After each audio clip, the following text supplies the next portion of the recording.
Hi, I'm Janjamil P. Espejo, a medical intern from Cebu Institute of Medicine. Today I'm gonna demonstrate a basic surgical skill, which is basic suturing. Materials needed: needle holder, suture, sterile gloves, surgical pad alternative, pick-up forceps, surgical scissors, 10cc syringe, and a local anesthetic. Infiltration of local anesthesia. Lidocaine is commonly used as the local anesthetic. To compute for the safe dose that you can give to the patient, you may use 5 mg per kg of the patient's body weight.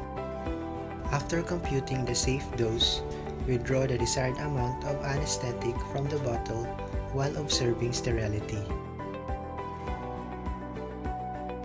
You may do this by holding the bottle of anesthetic with your non-glove hand or by asking an assistant to do so. Make sure to remove air or bubbles from the syringe by tapping on it. Inject the needle with the bevel up. Aspirate before injecting the contents of the syringe to check if you hit a blood vessel. Carefully infiltrate the subdermal layer of the skin and the surrounding subcutaneous tissues.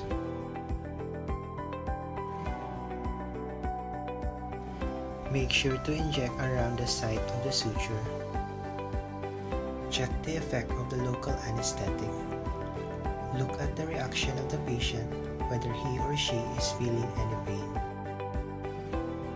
Now we can proceed to the steps of simple interrupted suturing technique. This technique is the most commonly used to close a wound. It is important to handle all our instruments properly. Properly handle your needle holder by using your ring finger and thumb of your dominant hand in a prone position.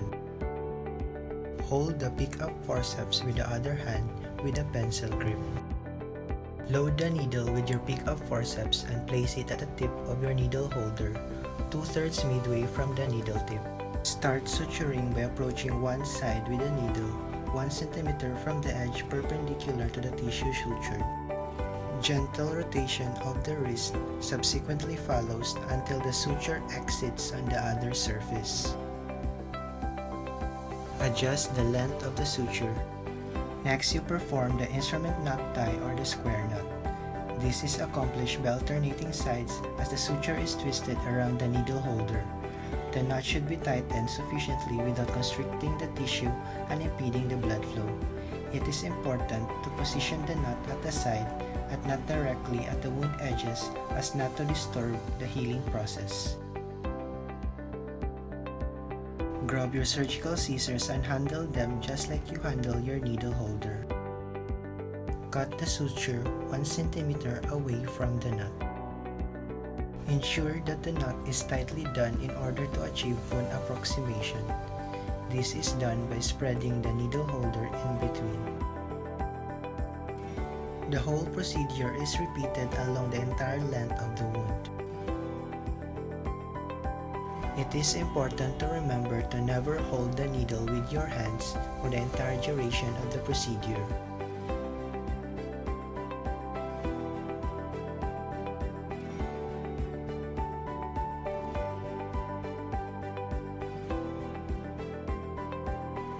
After completing the procedure, discard your waste and sharps properly and do hand hygiene. Thank you for watching.